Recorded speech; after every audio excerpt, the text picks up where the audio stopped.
Hello friends, आपका स्वागत है इवनिंग स्टडी चैनल में। आज की क्लास में हम लोग क्वाड्रेटिक इक्वेशन का प्रीवियस ईयर क्वेश्चन का पार्ट 2 करेंगे।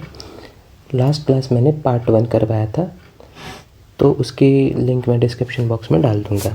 चलिए स्टार्ट करते हैं। मैंने बहुत अच्छे क्वेश्चन कलेक्ट किए हैं, वीडियो में बने रहिएगा। देखिए, पहला क्वेश्चन है, a boat goes 30 kilometre upstream and 44 kilometre downstream in 10 hour. एक बोट जो है वो 30 किलोमीटर अप स्ट्रीम जाता है और 44 किलोमीटर डाउन स्ट्रीम जाता है 10 आवर्स में। And in 13 hours it can go 40 kilometre upstream and 55 kilometre down stream. Determine the speed of the stream and speed of boat. तो मैंने देखिए लास्ट क्लास में बताया था कि जब भी बोट का स्पीड हमेशा क्या मानना है, x मानना है। बोट का स्पीड को x मानना, और स्ट्रीम माने नदी का स्पीड, स्ट्रीम माने धारा का स्पीड को हमेशा y मानना है। स्पीड ऑफ स्ट्रीम को क्या मानना है, y मानना है। ठीक है, तो मैंने बताया था कि डाउन स्ट्रीम में स्पीड इन डाउन स्ट्रीम जो हो जाएगा, दोनों का combine speed in down stream क्या लेना है, x प्लस वाई सपोर्टिव में हो जाएगा। डाउन मतलब क्या हो गया कि x भी उसी डायरेक्शन में और y भी उसी डायरेक्शन में, तो डाउन स्ट्रीम होगा। और स्पीड इन अप स्ट्रीम जो होगा वो होगा x माइनस वाई। बोट का स्पीड में स्ट्रीम का स्पीड माइनस कर देंगे तो अप स्ट्रीम, क्योंकि अप स्ट्रीम में बोट इस तरफ जाती है और नदी का धारा उल्टा होता है, धारा की जो डायरेक्शन है, तो x माइनस वाई लेंगे। तो इसी पे देखिए स्टेटमेंट सेट करेंगे। आपको देखिए टाइम पे सेट करना है। देखिए 30 किलोमीटर अप स्ट्रीम जा रहा है, 44 किलोमीटर डाउन स्ट्रीम जा रहा है 10 घंटा में, 10 आवर में। तो मैं कह सकता हूँ कि अप स्ट्रीम में जो टाइम लग रहा है और डाउन स्ट्रीम में जो time, D for down stream, you for up stream, ये दोनों टाइम मिला के 10 आवर लग रहा है। अब टाइम का फॉर्मूला क्या होता है, distance by speed. Up stream में कितना डिस्टेंस जा रहा था, 30। अप स्ट्रीम का स्पीड कितना था, अप स्ट्रीम का स्पीड x माइनस वाई था, तो x माइनस वाई हो जाएगा। उसी तरह से डाउन स्ट्रीम में कितना जा रहा है, 44 किलोमीटर जा रहा है। डाउन स्ट्रीम में 44 किलोमीटर जा रहा है, डाउन स्ट्रीम का स्पीड कितना है, x प्लस वाई ले लेंगे, इक्वल टू क्या हो जाएगा 10। ये देखिए एक इक्वेशन सेट हो रहा है, इसको इक्वेशन 1 बोल देंगे। उस तरह दूसरा स्टेटमेंट लिख रहा है कि 13 घंटा में अप स्ट्रीम और डाउन स्ट्रीम मिला के 13 घंटा लग रहा है। तो मैं ये फिर से मैं सेट कर सकता हूँ कि अप स्ट्रीम का टाइम और डाउन स्ट्रीम का टाइम 13 आवर लग रहा है। ठीक है ना, टाइम पे यहाँ पर स्टेटमेंट सेट करेंगे। तो देखिए, तो अप स्ट्रीम में कितना जा रहा है, 13 घंटा वाला में देखिए 40 kilometre upstream and 55 kilometre down stream. तो 40 किलोमीटर अप स्ट्रीम का स्पीड कितना है, x माइनस वाई है। और डाउन स्ट्रीम कितना जा रहा था, 55 किलोमीटर। टाइम बराबर डिस्टेंस बाई स्पीड होता है, टाइम बराबर डिस्टेंस बाई स्पीड होता है। उसी पे मैं सेट कर रहा हूँ। डिस्टेंस जाना 40, स्पीड जाना अप स्ट्रीम, क्योंकि टाइम लग रहा है तो अप स्ट्रीम का स्पीड ले रहे हैं। डाउन स्ट्रीम जाता है, डाउन स्ट्रीम का स्पीड लेंगे, इक्वल टू 13। ये दूसरा स्टेटमेंट सेट हो गया। बस आपको ये स्टेटमेंट सेट करना है। एक बार आपने ये स्टेटमेंट सेट कर लिया, बस आपका आधा काम तो ऐसे ही हो जाएगा। अब आप देखिए इस तरह के क्वेश्चन को कैसे सॉल्व कर सकते हैं। देखिए इसमें जो वेरिएबल है वो रेसिप्रोकल में है, तो ये जो 1/x प्लस वाई है और 1/x माइनस वाई को हम लोग कुछ मान लेंगे। तो लेट मान लेंगे 1/x प्लस वाई को हम लोग u मान लेते हैं थोड़ी देर के लिए। कुछ भी मान सकते हैं, पी क्यू भी मान सकते हैं, चलिए p मान लीजिए। और 1/x माइनस वाई को q मान लेते हैं। तो पहले x माइनस वाई है, तो चलिए यहाँ पे x माइनस वाई लिख लेते हैं, कोई फ़र्क नहीं पड़ता, पहले लिखा हुआ इसलिए मैं लिख दिया, p और q मान लेते हैं। ठीक है, तो इस स्टेटमेंट को देखिए, 1 को देखिए 30 बाई क्या लिखा हुआ है, x माइनस वाई लिखा हुआ, तो मैं इसको लिख सकता हूँ 30 इंटू 1/x माइनस वाई। तो 1/x माइनस वाई को मैंने p माना है, तो 30p नहीं हुआ। ठीक है, 30p हो गया, तो मैं इसको 30p लिख सकता हूँ, 30p। इसी तरह से ये 44q हो जाएगा इसी स्टेटमेंट के हिसाब से, तो हो जाएगा 10। ठीक है, तो ये क्वेश्चन नंबर क्या बना, 3rd बना। उसी तरह से 40p प्लस 55q, दूसरा स्टेटमेंट को देखिए, ये 13 हो जाएगा। इक्वेशन नंबर क्या बनेगा, 4 बनेगा। अब दोनों इक्वेशन को सॉल्व करेंगे। तो यहाँ पे देखिए कोएफिशिएंट इक्वेट करने की कोशिश करेंगे। ये 30 और 40 है, इसको इंटू कर दीजिए 40 से, इसको इंटू कर दीजिए 30 से, तो क्या हो जाएगा आपको हो जाएगा 43 जा हो जाएगा 1200 पी और 44 इंटू 40, 4 4 जा 16, 4 4 60, 170, 1760 क्यू और 40 इंटू 10 हो जाएगा 400। उसी तरह 30 से इंटू होगा, 34 जा 1200 पी, 35 जा 5 3 जा 15, 5 3 जा 15, 5 3 15 16 क्यू और ये देखिए 13 3 जा कितना हो जाएगा 39, 390। अब सब्ट्रैक्ट कर देंगे, माइनस माइनस और ये माइनस, ये कट जाएगा, कट जाएगा। अब देखिए इसमें घटाइए, 0 1 1, 110 पॉजिटिव में आएगा क्योंकि ये बड़ा है और इधर में घटा दीजिए, 400 390 घट गया तो कितना बचा 10। तो यहाँ पे Q का वैल्यू क्या हो जाएगा 10/110 हो जाएगा। तो Q का वैल्यू आ गया 1/11। अब Q का वैल्यू पुटअप कर देंगे किसी भी इक्वेशन में, थर्ड और फोर्थ में, पुट इन 3 कर दीजिए, लिख दीजिए putting the value of Q in equation number 3 में पुट कर देंगे, 30p प्लस 44 Q का वैल्यू 1/11 डाल देंगे, Q का वैल्यू 1/11 इक्वल टू 10। ये था ना 3 इक्वेशन नंबर, 11 4 जा 44 हो जाएगा, 30p इक्वल टू 10 माइनस 4 हो जाएगा। तो 30p this implies 30p equal to 6 हो जाएगा। तो p का वैल्यू आ जाएगा 6/30 यानी 1/5। तो p का वैल्यू कितना हो जाएगा 1/5, 30 वहाँ चला जाएगा। अब p और q का वैल्यू देखिए, अब आपको देखिए p आया 1/5 और q आया 1/11। तो p तो मैंने माना था, p देखिए p को मैंने माना था 1/x माइनस वाई माना था, 1/x minus y equal to 1/5।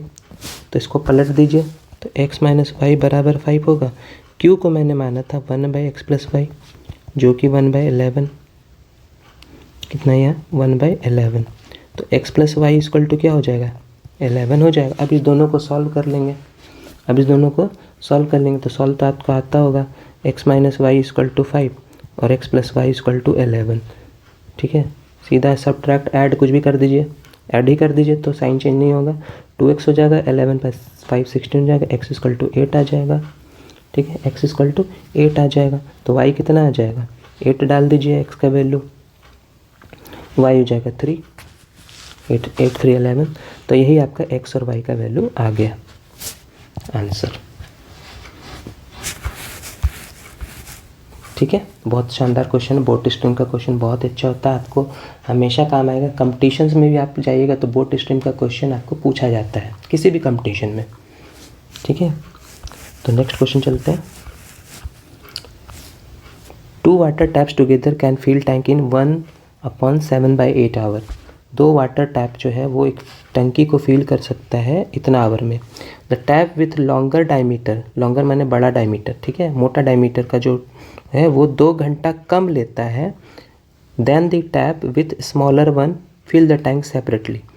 मतलब कि मोटा वाला जो पाइप है, लॉन्गर कहने का मतलब यही बात कह रहा है कि मोटा वाला जो पाइप है वो पतले वाले पाइप से 2 घंटा क्या लगता है कम लगता है। ये मान लो t टाइम लग रहा है तो t माइनस 2 टाइम लग रहा है, 2 घंटा कम लग रहा है।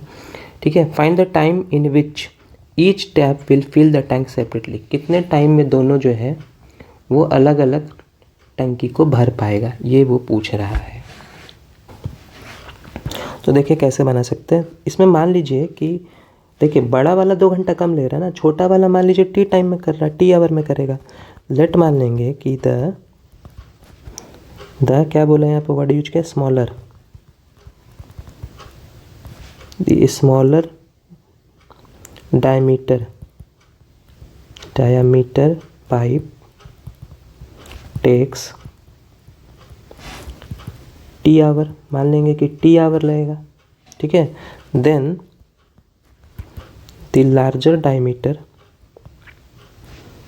या लॉन्गर डायमीटर जो भी आपका लिखा हुआ है क्वेश्चन में, लार्जर डायमीटर पाइप टेक्स कितना t माइनस 2 आवर। यही बोला था ना 2 घंटा कम लगता है। तो मैंने बोला था कि जब पाइप हो, टाइम वर्क हो, उसमें 1 घंटा या 1 दिन का काम पर हम लोग स्टेटमेंट सेट करते हैं। तो ये तो t घंटा लग रहा है, तो 1 घंटा में कितना होगा, 1 घंटा में 1/t फिल करेगा। तो स्मॉलर डायमीटर पाइप समझ लीजिएगा, smaller pipe can fill tank in 1 hour, 1 घंटा में कितना होगा, इसका रेसिप्रोकल 1/t, इतना तो पता होगा आपको, 1/t है ना। मान लीजिए कोई आदमी 5 दिन में किसी काम को ख़त्म करता है, 5 दिन में किसी काम को ख़त्म करता है, तो 1 दिन का काम हो जाएगा 1/5, 1 दिन का काम हो जाएगा 1/5। उसी तरह टी आवर में कर रहा है तो 1 घंटा का काम होगा 1/t। उस तरह larger pipe can fill tank कितना, 1/t-2 आवर में, सॉरी 1-t/2 टैंक फिल करेगा। और दोनों मिला करके कितने में कर रहा है, 1/7/8। तो मैं यहाँ पे ये बोल सकता हूँ, तो 1/7/8 कहने का मतलब क्या हो गया कि स्मॉलर और लार्जर दोनों पाइप जो है 1/7/8 यानी 8-7-15 15/8 आवर ले रहा है, 15/8 आवर ले रहा है दोनों पाइप मिला करके। तो इसका 1 आवर वर्क कितना हो जाएगा, कहने का मतलब 1 घंटा में कितना वो करेगा, तो 8/15 हो जाएगा। तो हम यही तो कर रहे हैं यहाँ पे, यही तो कर रहे हैं कि दोनों का 1 आवर का सम अगर हम निकालें अकॉर्डिंग टू क्वेश्चन, सेट करेंगे स्टेटमेंट, तो क्या हो जाएगा, स्मॉलर का हो जाएगा 1/t और लार्जर का हो जाएगा 1/t-2। ये दोनों मिला के 8/15 कर रहा है 1 घंटा का काम। देखिए मैं दिखा रहा हूँ, ये भी 1 घंटा का काम है, ये भी 1 घंटा का काम है, और ये दोनों मिला के 1 घंटा का काम है। ठीक है, इसी तीनों को मैंने लिखा है। अब यहाँ से आप सॉल्व कर लीजिए। क्या क्या कर सकते हैं, एलसीएम ले सकते हैं, t और t-2 एलसीएम आ जाएगा, t कट गया, यहाँ पे t-2 बचेगा, अब प्लस यहाँ पे t बचेगा, इक्वल टू 8/15 हो जाएगा। तो t 2t हो जाएगा, 2t-2, ठीक है, और नीचे t² - 2t हो जाएगा, इक्वल टू 8/15 हो जाएगा। ठीक है, अब देखिए 2t में से 2 कॉमन ले लीजिए, t-1 आएगा, और यहाँ पे हो जाएगा t² - 2t इक्वल टू 8/15। ठीक है, 2 से 8 4 टाइम्स में कट जाएगा, 15 से क्रॉस इंटू कर लीजिए, 15t-15, और 4 से इंटू हो जाएगा 4t² - 8t, तो 4t² - 8t इधर आ जाएगा, सॉरी उधर ही चला जाएगा सब। चलिए, कुछ बच्चों को ये सब थोड़ा समझ नहीं आता, इसलिए मैं डिटेल में बता रहा हूँ ताकि हर बच्चा समझ पाए, हर बच्चा आसानी से समझ पाए और आसानी से क्वेश्चन वो एग्ज़ाम में कर पाए, कोई डाउट ना रहे मन में। तो 8t में 15t जोड़ देंगे तो कितना हो जाएगा, -23t + 15। ठीक है, तो मतलब 4t² - 23t और प्लस 15 इक्वल टू 0, यही हो। अब आप क्या तोड़ सकते हैं मिड टर्म फैक्टर से, 60 से 23 ला सकते हैं, थोड़ा ट्राई कीजिए। 60 से 23, तो 23 या 60 होता है, 20 और 3 ऐड करेंगे तो 23 हो जाएगा, लेकिन मुझे -23 चाहिए, तो -20 और -3 ऐड कीजिए तो -23 मिलेगा। ठीक है, तो बस यही मिड टर्म फैक्टर होता है, 4t² - 20t - 3t + 15 equal to 0 हो जाएगा। 4t कॉमन लेंगे तो t-5 बचेगा, -3 कॉमन लेंगे तो t-5 हो जाएगा। देखिए यहाँ जो साइन होता है वही यहाँ कॉमन होता है, यहाँ पे जो साइन है सेकंड वाला जो कॉमन लेंगे वही साइन कॉमन हो, प्लस पे प्लस, माइनस पे माइनस कॉमन आता है, तो t-5 यहाँ पे दोनों में से कॉमन आ जाएगा, और यहाँ बचेगा 4t - 3 इक्वल टू 0। दोनों को 0 से इक्वेट करेंगे, दोनों को 0 से इक्वेट करेंगे तो t का वैल्यू आ जाएगा 5 और एक t का वैल्यू इसमें आ जाएगा 3/4। ठीक है, तो t का वैल्यू आ जाएगा 5 और एक t का वैल्यू आ जाएगा 3/4। तो t का वैल्यू 5 ही लेंगे क्योंकि स्मॉलर डायमीटर 5 घंटा ले रहा है और लार्जर डायमीटर कितना लेगा, 3 घंटा लेगा। तो बस स्मॉलर जो है वो 5 आवर लेगा और लार्जर जो है आपको t-2 यानी 3 आवर लेगा। आंसर। चलते हैं नेक्स्ट क्वेश्चन की ओर। तो इस क्वेश्चन में कह रहा है कि a train travels a certain average speed at a certain average speed for a distance of 63 km and then travel a distance of 72 km and its average speed of 6 km more than use original speed। मतलब पहले मान लीजिए train जो था वो x kilometre का speed पे चल रहा था, km/h पे, तो x km/h पे जो स्पीड पे चल रहा था वो 63 किलोमीटर के लिए चला। फिर उसने क्या किया, स्पीड को 6 किलोमीटर पर आवर और बढ़ा दिया, ठीक है। और इस स्पीड पर 6 किलोमीटर पर x प्लस 6 पर वो 72 किलोमीटर गया, ठीक है। x का स्पीड पे गया 63 किलोमीटर, x प्लस 6 पे गया 72 किलोमीटर।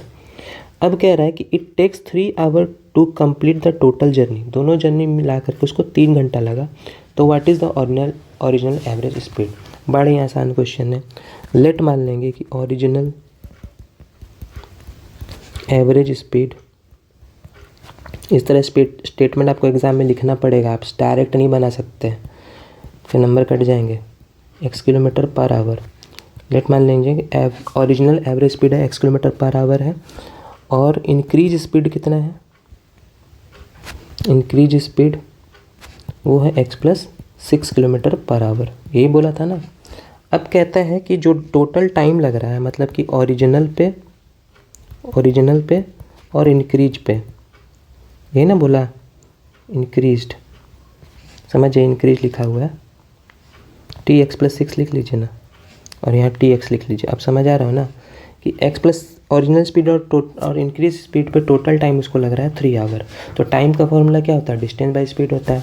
तो ओरिजिनल पे कितना जा रहा था 63, स्पीड क्या था x, और इंक्रीज पे कितना जा रहा था 72, स्पीड क्या था x प्लस 6 था, और यहाँ पे हो जाएगा 3, ठीक है। अब इसको सॉल्व कैसे कर सकते हैं, देखिए दोनों में 3 कॉमन है, क्योंकि यहाँ पे 3 अब कटवाना है मुझे, तो 3 कॉमन ले लीजिए।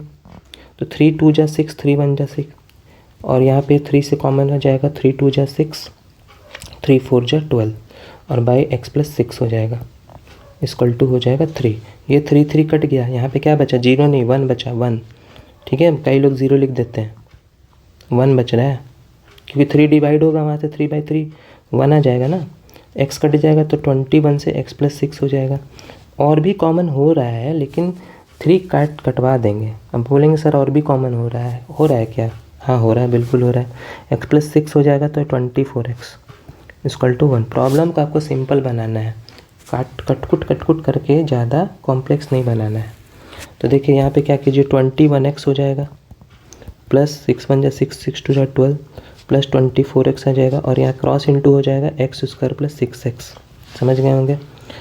तो 21 और 24 कितना हो जाएगा, 45x plus 126 equal to x square plus 6x, ठीक है। अब देखें यहाँ पे, तो x स्क्वायर 6x, 45x उधर चल जाएगा, 126x भी उधर चला जाएगा।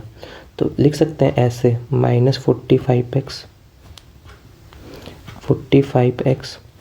और माइनस 126 इक्वल टू 0।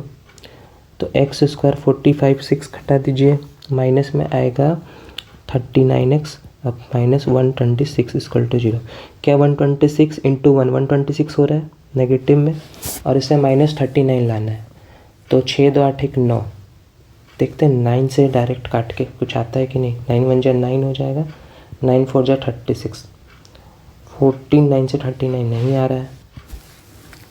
तो देखिए यहाँ पे क्या करेंगे, 3 को तोड़ लीजिए, 3 इंटू 3 में इंटू 14, 14 3 जा 42 होता है, और ये 3, 42 में 3 माइनस करेंगे, या 3 में 42 माइनस करेंगे तो 39 आ जाएगा, माइनस में क्या जाएगा, -39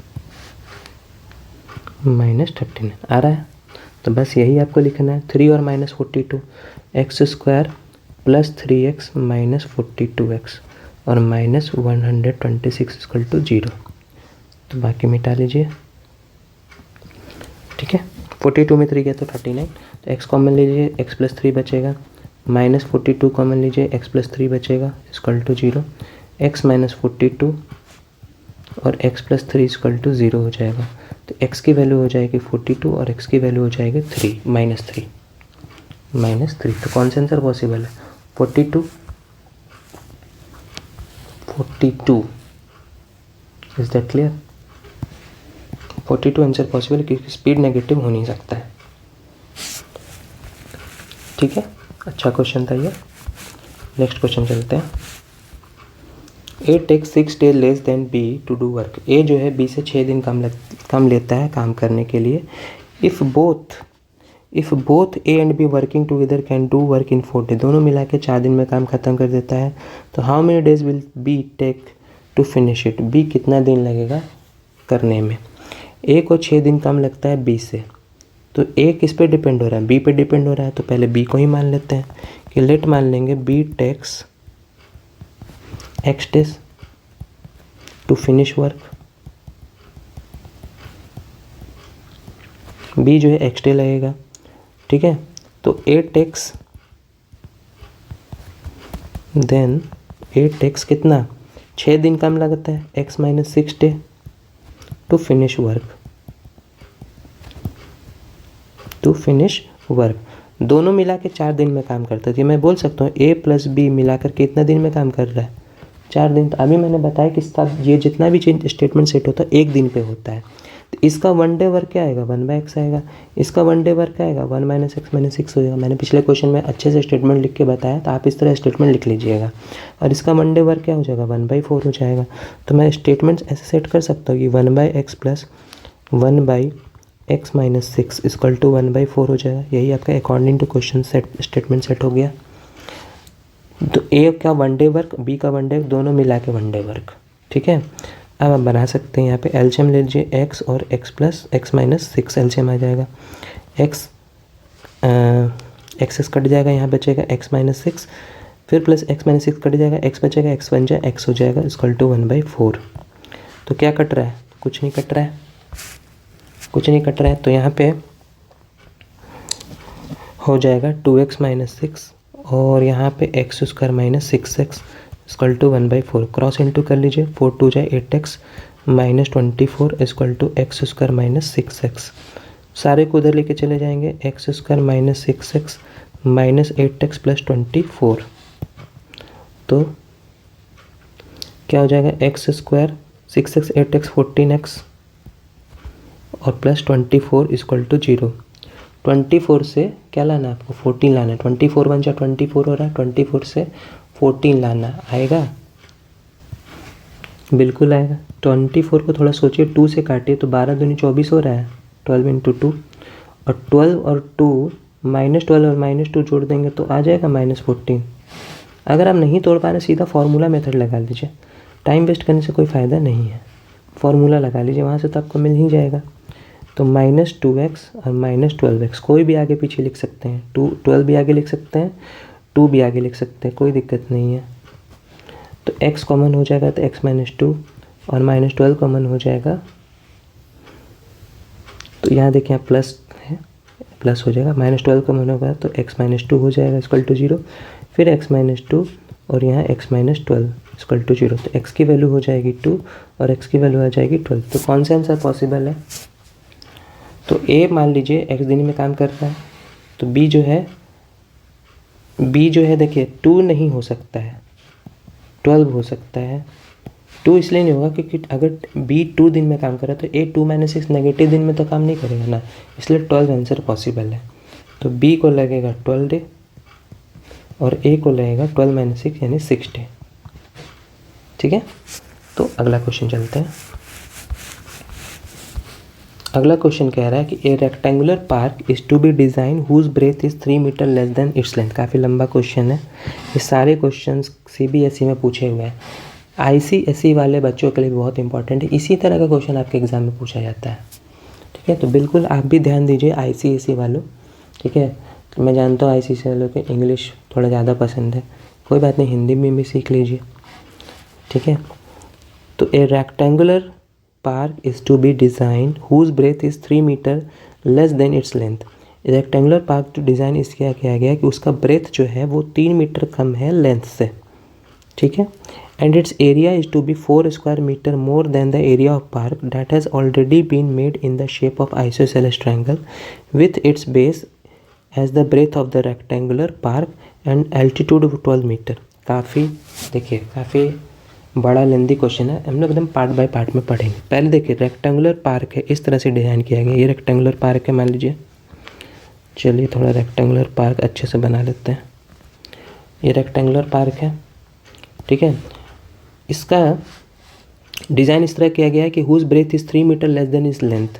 तो लेंथ को थोड़ा देर के लिए x मान लीजिए, तो ब्रेथ को क्या हो जाएगा, ब्रेथ 3 मीटर कम है तो x माइनस 3 हो जाएगा। ब्रेथ क्या है, 3 मीटर कम है तो x माइनस 3 हो जाएगा। अब कह रहा है कि its area is to be 4 square metre more, इसका एरिया 4 मीटर क्या है, ज़्यादा है। इसके बारे में बाद में बात करेंगे। 4 मीटर क्या है, ज़्यादा है। Then the area of park that has already been made in the shape of isosceles triangle, तो एक और पार्क बनाया गया जो आइसोसेलेस ट्रायंगल की तरह है, आइसोसेलेस ट्रायंगल की तरह है। ठीक है, आइसोसेलेस में ये साइड इक्वल है, 2 साइड इक्वल है। ठीक है, आइसोसेलेस ट्रायंगल। ठीक है, with its base as the breadth of rectangle, इसका बेस जो है यानी ये इसका बेस ब्रेथ के इक्वल है तो ये x माइनस 3 ही हो जाएगा। एंड इसका एल्टीट्यूड जो है वो 12 मीटर है, इसका एल्टीट्यूड क्या है, 12 मीटर है। हाइट कितना है, 12 मीटर। h कितना हो गया, 12 मीटर हो गया।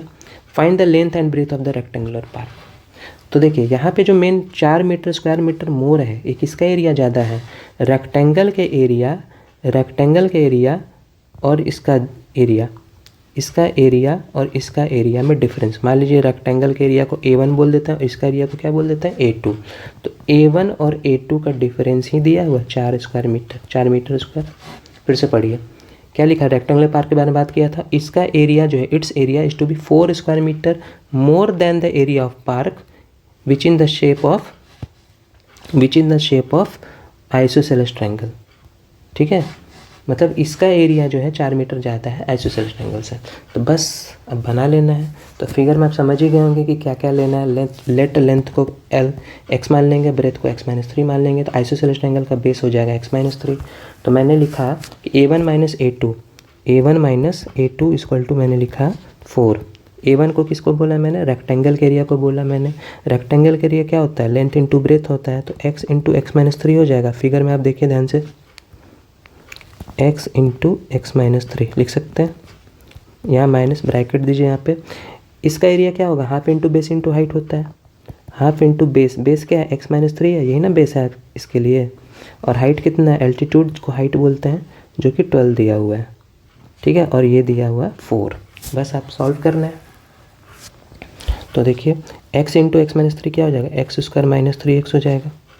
और यहाँ देखिए 2 से कट गया 6 टाइम्स में, तो यहाँ हो जाएगा 6x माइनस 18, ब्रैकेट अभी रहेगा क्योंकि आगे माइनस है, इक्वल टू 4। तो X square minus 3x minus 6x plus 18 equal to हो जाए, 4 को भी इधर ले आइए, माइनस 4 इक्वल टू क्या हो जाएगा 0। तो एक्स स्क्वायर माइनस 9x हो जाएगा, 6x माइनस 3x, और 18 में 4 गया तो क्या बचेगा, प्लस 14। तो 14 बन जाए, 14 से 9 लाना है, 7 2 जा 14 होता है, 7 2 जा क्या होता है 14 होता है। और 7 और 2 -7 -2 जोड़ेंगे तो -9 आ जाएगा। बस मिल गया mid term factor, -7x -2x plus 14 equal to हो जाएगा 0। x कॉमन ले लेंगे तो x माइनस 7 हो जाएगा, -2 कॉमन लेंगे तो x माइनस 7 हो जाएगा इक्वल टू 0। तो x माइनस 7 और x माइनस 2 इक्वल टू 0। तो x की वैल्यू हो जाएगी 7 और x की वैल्यू हो जाएगी 2। अब देखिए कौन पॉसिबल है, 2 तो पॉसिबल नहीं है। x की वैल्यू 7 हो सकती है, x की वैल्यू 2 नहीं हो सकती है, 2 नहीं हो सकती है। ठीक है, क्योंकि अगर लेंथ को x मानेंगे तो अगर 2 मानेंगे तो 2 माइनस नेगेटिव हो जाएगा, इसलिए x की वैल्यू 7 हो सकती है। यानी कि क्या पूछा था मुझे, length and breadth of park, तो लेंथ हो जाएगा 7 और ब्रेथ हो जाएगा 7 माइनस 3 यानी 4। 7 माइनस 3 यानी 4। Is that clear? इस तरह से आप बना सकते हैं क्वेश्चन को। अगला क्वेश्चन चलते हैं। The numerator end of a fraction is 3 less than denominator. किसी फ्रैक्शन का न्यूमरेटर डिनोमिनेटर से क्या है, 3 कम है। तो न्यूमरेटर जो है 3 कम है डिनोमिनेटर से, यानी न्यूमरेटर किस पे डिपेंड कर रहा है, डिनोमिनेटर पे। तो हम लोग लेट पहले ही मान लेंगे, लेट डिनोमिनेटर भी क्या मान लेंगे, x मान लेंगे। तो न्यूमरेटर क्या हो जाएगा, न्यूमरेटर इक्वल टू क्या हो जाएगा, 3 कम है तो x माइनस 3 हो जाएगा। अब कहता है कि if 2 is added to both the numerator and denominator then the sum of the new fraction and original fraction is 29/20। ठीक है, तो पहले यहाँ पे फ्रैक्शन तैयार कीजिए। फ्रैक्शन न्यूमरेटर बाय डिनोमिनेटर होता है, तो x माइनस 3 ये ओरिजिनल फ्रैक्शन हुआ। अब नया फ्रैक्शन कैसे बनेगा? नया फ्रैक्शन के लिए, न्यू फ्रैक्शन के लिए उसने शर्त क्या रखा? न्यू फ्रैक्शन के लिए शर्त रखा कि न्यूमरेटर और डिनोमिनेटर दोनों में 2 ऐड कर देना है। तो न्यूमरेटर में भी 2 ऐड कर दीजिए। न्यूमरेटर क्या था? x-3 था ना, इसमें भी 2 ऐड कर दीजिए और डिनोमिनेटर में भी 2 ऐड कर दीजिए। ठीक है, तो ये न्यू फ्रैक्शन बन गया। अब कहा कि sum of the new fraction and original fraction का सम हो गया 29/20। तो ओरिजिनल फ्रैक्शन क्या था? x-3/x था। न्यू फ्रैक्शन x-3 + 2/x-x + 2 हो गया, और यही दिया आपको 29/20। अकॉर्डिंग टू क्वेश्चन सेट हो गया ये स्टेटमेंट। अब देखिए इसमें 3 में से 2 गया तो 1 आ सकता है। x-3x + x-1/x + 2 = 29/20। एलशियम लेके बनाना है, सिर्फ सॉल्व करना है, कुछ नहीं करना है इसमें। एलशियम आ जाएगा x × x + 2, x कट जाएगा, x + 2 x-3 से क्या हो जाएगा? इंटू हो जाएगा। आराम से पहले लिखिए, गलती नहीं कीजिए, लिखिए पहले, डायरेक्ट इंटू करने का चक्कर मत रहिए। गलती करने से अच्छा एक स्टेप लिख लीजिए। ठीक है, आप डायरेक्ट इंटू कर रहे हैं, कहीं गलती हो गई, छूट गया, बस सारा पानी फिर जाएगा आपका सारे हिसाब पे। x + 2 कट गया, x से इंटू हो जाएगा x-1 = 29/20। अब यहाँ पे इंटू कर लीजिए, क्या हो जाएगा? x²। डायरेक्ट में इंटू करूँ, देखो x² तो होगा ही, -3 और 2 मिलके क्या हो जाएगा? -x हो जाएगा, और 3 × 2 = -6 हो जाएगा। ठीक है, सिंपल। और यहाँ पे हो जाएगा x² - x, और यहाँ पर हो जाएगा x² + 2x हो जाएगा। ठीक है, और यहाँ हो जाएगा 29/20। तो x² हो जाएगा 2x², x हो गया -2x, और ये हो गया -6। ये इंटू हो जाएगा 20 से, 20 क्रॉस इंटू हो जाएगा, और इधर हो जाएगा 29 के साथ इंटू होने कौन आएगा? ये वाला चीज़ आएगा। ठीक है, इंटू अब करेंगे तो देखिए 22 जो हो जाएगा 40x² - 40x -120, 29x², 29 2 जा कितना हो जाएगा? 9 2 जा 18, 2 2 जा 4 1 5 52 8x हो जाएगा। ठीक है, अब इस सबको इधर ले आइए, 40x² - 29x² -40x -58x और -120, सारा इधर आ गया = 0। 49 में 29 कट गया, 40 में 20 गया तो 20, और 20 में 9 गया तो कितना बचेगा? 11। ठीक है, और यहाँ हो जाएगा -8 4 5 98 और -120 = 0। अब ये क्वाड्रेटिक आ चुका है। तो इतना बड़ा नंबर का फैक्टर तोड़ने से अच्छा फॉर्मूला लगा दीजिए direct, -b + -b² -4ac, 4 × 11 × c हो जाएगा -120। ठीक है, और नीचे हो जाएगा 2a, 2 × 11, x = 98 ± अब 98 का स्क्वायर, तो मैं कर लेता हूँ 98 का स्क्वायर।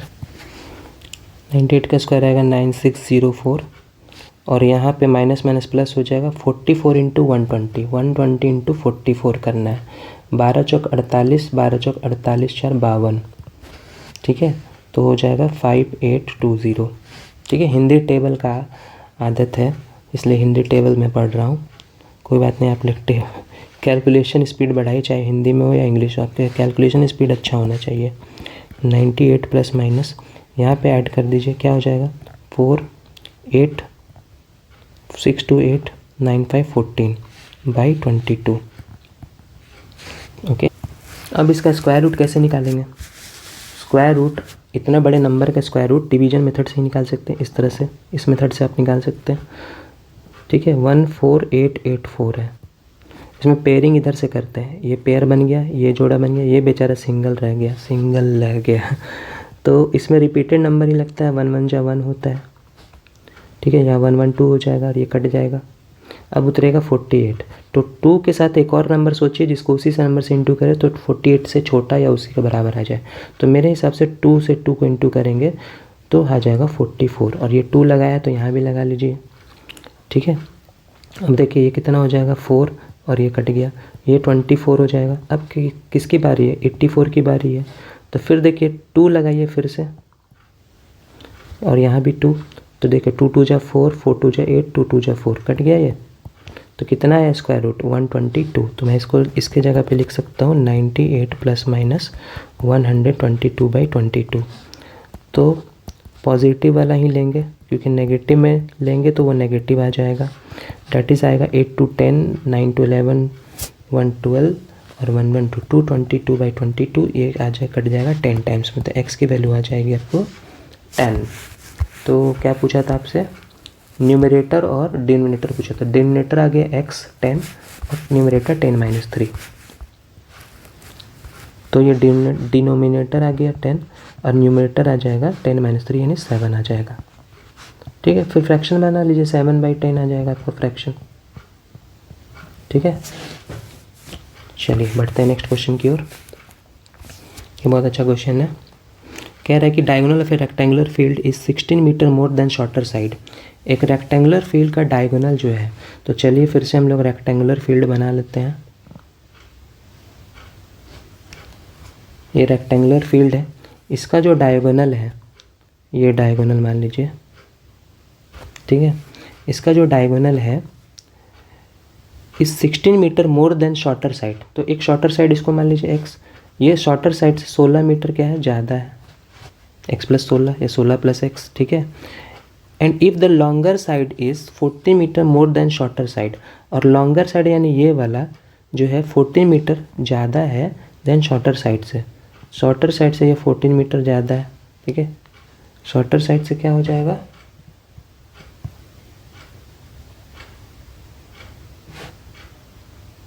फोर्टीन मीटर ज़्यादा हो जाएगा, ये x + 16 हो जाएगा। ठीक है, और x + 14 हो जाएगा। ओके, तो पूछ रहा है find the length of the sides of the field. तो देखिए इसमें लगेगा पाइथागोरस, क्योंकि ये रेक्टेंगल का ये 90 होता है और ये मान लीजिए ABCD है। तो मैं पाइथागोरस लगा सकता हूँ कि AC का स्क्वायर बराबर AB का स्क्वायर प्लस BC का स्क्वायर। ठीक है, AC है x + 16 का होल स्क्वायर, AB x का स्क्वायर, BC x + 14 का होल स्क्वायर। ठीक है, अब इसको तोड़ लीजिए, तो ये हो जाएगा x² + 16 का स्क्वायर कितना हो जाएगा 256 प्लस 2 × AB यानी 32x हो जाएगा। इधर भी हो जाएगा x² + x², 14 का स्क्वायर 196। ठीक है, 196 प्लस 2AB यानी हो जाएगा 28x। ठीक है, एक x² तो यहाँ से कट कर सकते हैं। ठीक है, और बाकी सबको उधर भी ले जाएंगे, तो x² + 28x - 32x + 196 और -256 = क्या होगा 0। ये सारा उधर चला गया, तो 28 में 32 गया तो -4x आ जाएगा। 196 में 296 घटेगा तो -0 और 60 = 0 हो जाएगा। 60 से 4 लाना है आपको, 60 का फैक्टर करके 4 लाना है, तो ला सकते हैं। तो देखते हैं, तो 6 10 जा 60 होता है, 10 में 6 गया तो 4 मिलेगा, या 6 में 10 गया तो -4 मिलेगा। ठीक है, बस इस तरह सोच लेंगे, जितना जल्दी आप सोचेंगे उतना जल्दी मिल जाएगा आपको। x² + 6x - 10x - 60 = 0, -60 = 0। तो x कॉमन लेंगे तो x + 6 हो जाएगा, -10 कॉमन लेंगे x + 6 हो जाएगा = 0। अब x + 6 कॉमन ले लेंगे तो x - हो जाएगा 10 = 0। ठीक है, तो यहाँ से x की वैल्यू हो जाएगी आपको -6 और x की वैल्यू हो जाएगी 10। तो ये पॉसिबल है, नेगेटिव आंसर पॉसिबल नहीं है यहाँ पर, क्योंकि लेंथ है यहाँ पे। तो x से आप सारे डायमेंशन निकाल सकते हैं, तो x + 14 मतलब एक 10 हो जाएगा, एक हो जाएगा 10 + 14 हो जाएगा, यानी हो जाएगा 24, और एक 10 + 16 हो जाएगा, यानी हो जाएगा 26। जो पढ़ते हैं नेक्स्ट क्वेश्चन की ओर। अगला और अंतिम क्वेश्चन है ये, find the value of k so that the quadratic equation, ये क्वाड्रेटिक इक्वेशन दिया हुआ है, इसका इक्वल रूट है। तो इक्वल रूट का कंडीशन मैंने क्या बताया था, d = 0, यानी मैंने बताया था b² - 4ac = 0।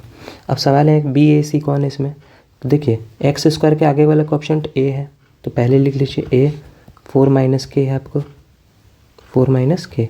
बी आपको कौन है, एक्स का आगे कॉफिशिएंट, एक्स का आगे कॉफिशिएंट क्या है 2 ब्रैकेट के प्लस 2, यही दिया हुआ है, या 2 के प्लस 4 भी लिख सकते हैं। और सी है आपको 8 के प्लस 1, दिख रहा होगा, ये सी है आपका। ठीक है, अब आप सेट कीजिए B square minus 4 is equal to 0, यही इक्वल टू का कंडीशन होता है। बी आपको हो गया 2k प्लस 2, ऐसा कीजिए ना, 2k प्लस 2 को लिखिए 2k प्लस 4, है ना, 2k प्लस 4 का होल स्क्वायर माइनस 4ac, ए है आपको 4 माइनस के, 4 माइनस के, ठीक है, और सी है आपको 8k प्लस 1 इक्वल टू 0। ठीक है, अब इसको आप क्या कीजिए, तोड़ लीजिए।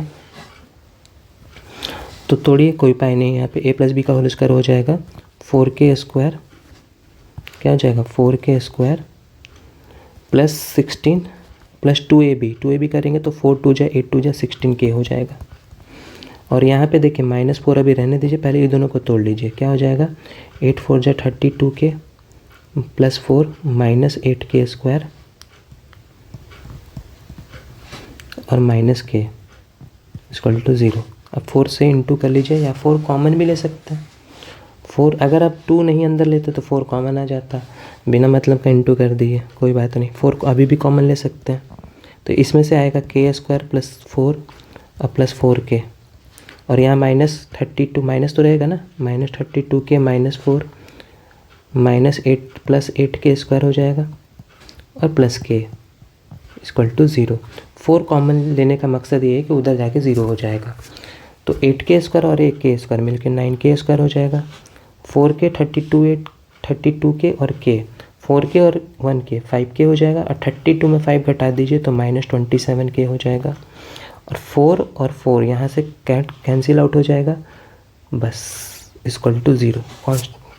कांस्टेंट कुछ बचा ही नहीं, तो क्या मैं 9k कॉमन ले सकता हूँ, k माइनस 3, तो यहाँ से k का वैल्यू 0 हो जाएगा और यहाँ से k का वैल्यू क्या हो जाएगा 3।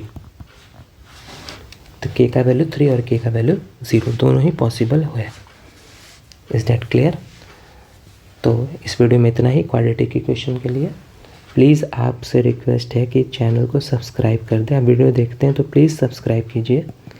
आगे और भी बेहतरीन वीडियो लेते आऊँगा, लाइक कर दीजिए और शेयर ज़्यादा से ज़्यादा कीजिए।